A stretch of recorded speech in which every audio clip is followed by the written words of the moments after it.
Evening.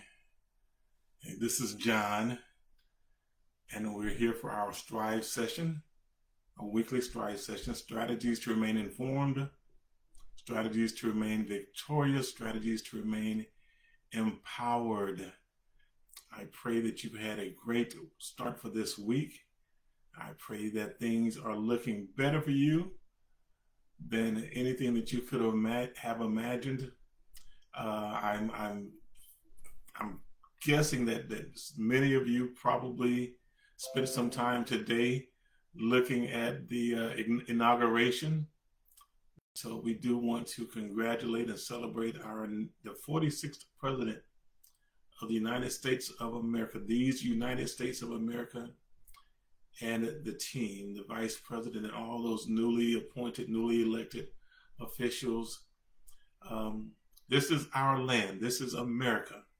And although we don't always get everything out of it that we think we probably are deserving, I believe that of the places that I could choose to be, I still think that this is a good place for us to be. So again, this is the S.T.R.I.V.E session, strategies to remain informed, victorious, and empowered. Our topic for this evening is this little light of mine. How many of you, when you were young, and maybe some of you even today, still sing the song, this, and I'm not going to sing it, but this little light of mine, I'm going to let it shine. Everywhere I go, I'm going to let it shine. All in my home, on my job, wherever I am, I'm going to let this little light of mine shine. Let it shine, let it shine, let it shine. So now here's a question. Did you know that we don't see light? We can't see light. What we see are the effects of the light. We see how light interacts, impacts, influences, or illuminates.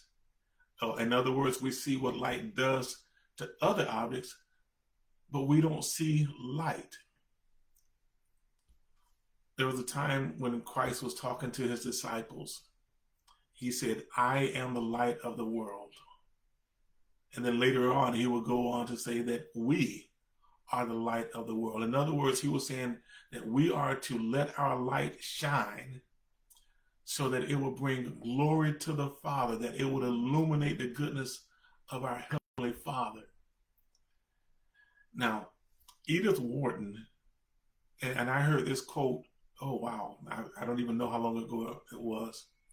I wasn't sure of who originally stated it. So I looked it up today and I found out the name of the person was Edith Wharton.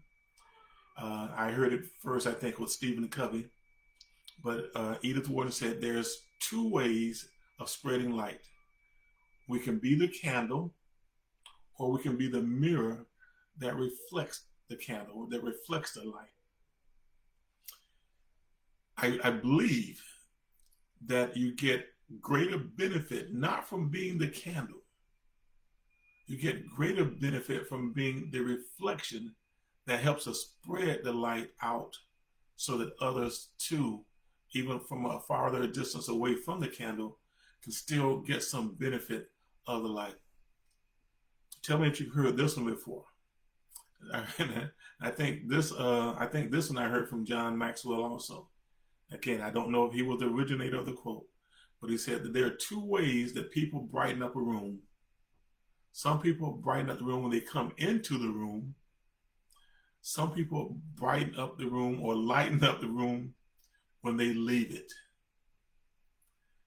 You heard this quote. Gandhi said, we are to be the change that we want to see in the world. Well, what if we are the light that we want to see in the world as well? Have you ever heard someone say, hey man, why don't you lighten up? Hey lady, why don't you lighten up a little bit? Have you, I know you've heard that, but have you ever heard anyone say, hey, why don't you darken down? I've never heard anyone say that. I've heard people say lighten up. So, and when they were saying that, they were suggesting that we adjust our perspective on things, how we see things. They were asking us to not take things so seriously, or not take ourselves so seriously. And I don't know if it's appropriate for me to tell you to lighten up or for you to tell me to lighten up. But what if we had that conversation with ourselves? Hey, John, man, why don't you lighten up a little bit? I know that what you're dealing with right now is probably not the way that you want it to be, but just lighten up a little bit. Quit putting so much pressure on yourself. Quit putting so much pressure on others. I think it's foolish. I think it's almost irresponsible for us to go through life pretending that all of our circumstances will always be cheerful, will always be jovial, and that everything is always going to be just the way that we desire it to be. In fact, if you are one of those people where things always is cheerful for you, things are always jovial for you, things always turn out the way that you want them to turn out, I invite you to come and be a part of our S.T.R.I.V.E sessions so we can find out what that secret is. And if you and I are really good, maybe we can try to bottle it and then we can go and try and sell it to someone else. Okay. I just have not found it. And I consider myself to be a highly optimistic person. But I found that there are going to be times for me that things don't go the way that I want to do. I'm not always as cheerful as I desire to be, or maybe I need to be for someone else. Okay. But I also think that the reversal, the converse of that is equally true. I think it's foolish and almost irresponsible to go around thinking that all your circumstances will always be negative and depressing and that nothing will ever turn out the way that you desire. I don't think that's a good mindset either. So for me, and I think for many of us, the reality looks a little bit like this. Life is going to happen. When it does, how will I allow my light to shine? When things are going bad for me, am I that darkness? Am I that gloom? Am I that doom that comes in and I want to cast that shadow, that darkness, that depressing mood to everyone? Or when things are not going the way that I want, am I still able to be available to maybe uplift someone else? And it's a mindset. I can choose that even in the midst of the most troubling times, I can choose how I project myself. You can choose how you project yourself to your environment. You've ever had one of those, you've ever had one of those friends where you were driving up in the car, you're going to meet them for lunch, for dinner, and as you pull into the parking lot and you saw their face, you thought to yourself, okay, this is going to be interesting, because of how they were portraying their outward disposition. On the reverse of that, have you ever had one of those friends when you pulled into the parking lot and you saw their face and you started smiling because you saw what they were doing and how they were projecting themselves to their environment, and it lightened up for you?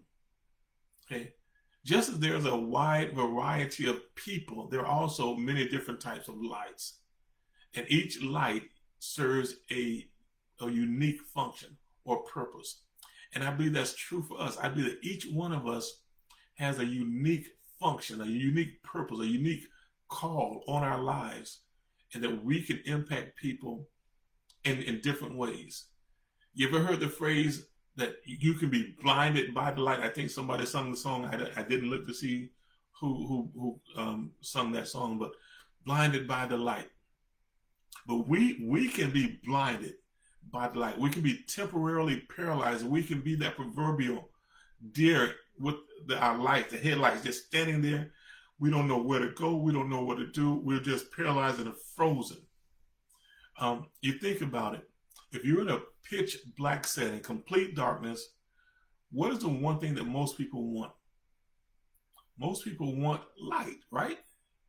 However, if you are in that situation, you're in complete darkness, pitch black, and then someone comes in with a light and they shine it directly in your eyes, what is your reaction? For most of us, what we do is we close our eyes, we turn our heads, we put our hands up. Basically, we're paralyzed, we're blinded by the light. The thing that we want the most, when it comes at us and is overpowering, it causes us to shy away. Okay? So sometimes our light can be too bright for a situation. And I know that may sound crazy, but I think I've just given you an example where that's the case. Okay, here's another one. You're out on the beach. You and your family, you're on a family trip, you're on the beach. You decide that you're going to get into your car, you're going to go to a nice place for lunch, and then you realize that you've misplaced your keys. You're out there at lunchtime on the beach, and then one of your friends comes up and brings a flashlight to help you try to find your keys. And so I can imagine your reaction. I can imagine you looking at your friend and you're like, really? So there are going to be some times when your light may be too much. There'll be other times when your light's not needed at all, or your light doesn't really serve a purpose. It doesn't add any value. It doesn't bring any resolution to the situation at the time. So what's the key? I think the key is knowing and recognizing, one, that we do have a light, but also knowing when and how our light will serve the greatest need. The greatest needs for us, the greatest need for others. At times, we may need to be a lighthouse. Okay, and if you've ever been out, a lighthouse that could serve as a source of comfort for the person who seems to be lost at sea, or the person who's afraid of going onto that rocky ground, getting a shipwrecked. Other times, we may be the candle. We may be the candle for the individual who may have lost their power for a moment. The power goes out. You have to walk around throughout the house. You can't find the flashlight, or you don't want to keep using the flashlight. You put the light, maybe you have a scented candle on the light. So not only does it give light, but it just kind of refreshes the environment, refreshes the atmosphere. So, or you may be that candle on that birthday cake that's signifying a celebration of a time in someone's life. Okay. There may be times when you can be the floodlight. The floodlight is like providing a sense of safety and security for the person who wants to go from one perceived safe and secure area, maybe the car, to another safe and secure area, or perceived safe and secure area, the house. You may be the floodlight for somebody, okay? Or you may be the laser. The laser is the person who needs to focus on one thing and stick to it until they realize the breakthrough. Okay. Sometimes you might need a night light. Sometimes you may need a headlight. Okay. It's okay if you're not able to provide everything that someone may need at the moment. But it's not okay if you are trying to provide someone with something that serves them no purpose, that it meets no need. Okay? This little light of mine, I'm going to let it shine. When we let it shine, make sure that our light is serving a purpose. Make sure that our light is meeting a need. I want to encourage you to become familiar with your little light, this little light of mine. Become familiar with it. And then when the time, when the situation, when the circumstances are right, be willing to let your light shine. Hey, this is John with the S.T.R.I.V.E session. Strategies to remain informed, strategies to remain victorious, strategies to remain empowered. And I pray that we've given you something on this evening that makes sense to you, that you can use, and hopefully you'll be of some service to others, and then hopefully someone will be of some service to you.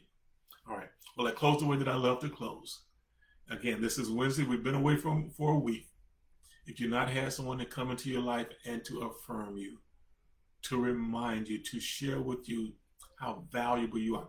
If no one has come to you to have and been your light when you needed someone, then I want the opportunity. I want to come in to remind you that today, tomorrow, and forever, okay, you are important. You are important. All right. Hey guys, this is John, S.T.R.I.V.E session. You all be blessed, and hopefully we'll see you next week.